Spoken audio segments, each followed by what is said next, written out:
Assalamualaikum warahmatullahi wabarakatuh. Perkenalkan, nama saya Muhammad Syauki dari Sekolah Tinggi Agama Islam Kota Balikpapan.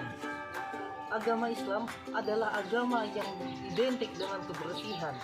Agama Islam sangat menjunjung akan kebersihan, yang dimana di dalam agama Islam kebersihan lebih dikenal dengan sebutan toharoh. Rasulullah Shallallahu Alaihi Wasallam pernah bersabda dalam hadis beliau yang berbunyi, "At-taharu syatrul iman." Taharah adalah sebagian daripada iman.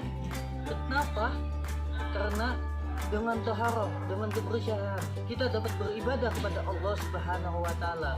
Maka dari itu, pada kesempatan kali ini saya akan membawakan sedikit materi mengenai taharah. Penasaran dengan materinya?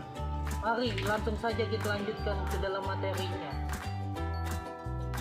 Taharah menurut bahasa artinya bersih, sedangkan menurut syara atau istilah taharah berartikan bersih diri daripada hadas dan juga najis.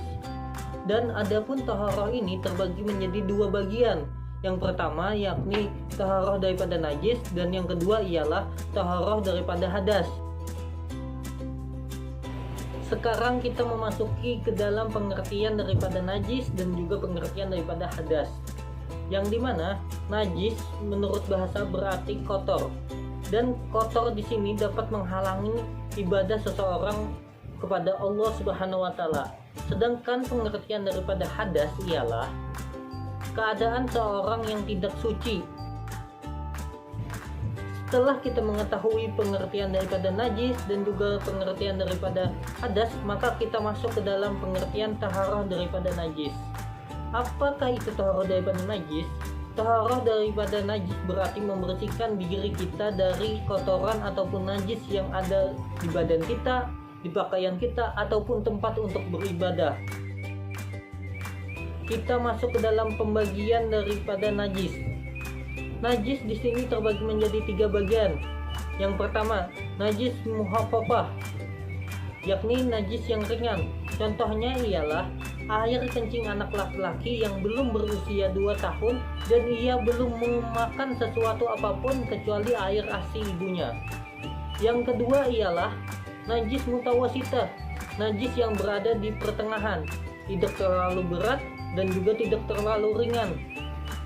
Contohnya ialah kotoran manusia ataupun hewan, darah, nanah, ataupun bangkai hewan lainnya. Kemudian najis mughalazah, yakni najis yang berat. Contohnya ialah najis yang dibawa oleh anjing ataupun babi ataupun keturunan daripada keduanya. Apabila kita sudah mengetahui pembagian daripada najis, maka kita juga harus mengetahui tata cara untuk mensucikannya bagaimana. Yang pertama, najis mukhaffafah. Cara mensucikannya ialah dengan cara pertama, hilangkan dulu bekas najis tersebut. Yang kedua, percikan air pada bekas yang terkena najis. Yang ketiga, keringkan bekas yang terkena najis dengan kain kering ataupun tisu. Yang kedua, najis mutawasitah. Yang pertama, hilangkan dulu bekas najis tersebut. Yang kedua, siram dengan air yang mengalir bekas tempat yang terkena najis. Dan yang terakhir, yang ketiga, najis mughalazah. Yang pertama, bersihkan dulu bekas tempat yang terkena najis. Yang kedua, cuci tempat yang terkena najis dengan menggunakan air suci sebanyak 7 kali, dan salah satunya dengan menggunakan air tanah. Sekarang masuk ke dalam pembahasan taharah dari hadas. Apa sih taharah daripada hadas? Taharah dari hadas berarti membersihkan diri daripada hadas yang ada di badan kita.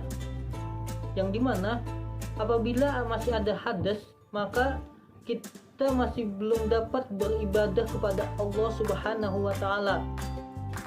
Dan pembagian hadas terbagi menjadi dua bagian. Yang pertama, hadas kecil, dan kedua, hadas besar. Hadas kecil dapat kita sucikan dengan cara berwudu dan juga bertayamum. Dan hadas besar dapat kita sucikan dengan cara kita mandi janabah ataupun mandi wajib. Penyebab hadas kecil. Penyebab hadas kecil di sini terbagi menjadi 4 bagian.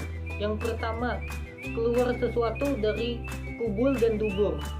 Apapun, baik kencing ataupun kentut ataupun yang lainnya yang keluar, itu termasuk hadas kecil kecuali air mani. Yang kedua, hilang akal. Contohnya seperti tidur ataupun pingsan ataupun mabuk. Dan yang ketiga, tersentuh lawan jenis. Maksud tersentuh di sini ialah tersentuhnya kulit laki-laki dengan kulit perempuan. Dan yang keempat ialah menyentuh kemaluan. Apabila menyentuh kemaluan menggunakan telapak tangan, maka itu termasuk penyebab daripada hadas kecil. Sekarang masuk ke dalam penyebab hadas besar. Penyebab hadas besar ialah yang pertama, berhubungan suami istri. Kedua ialah keluarnya air mani.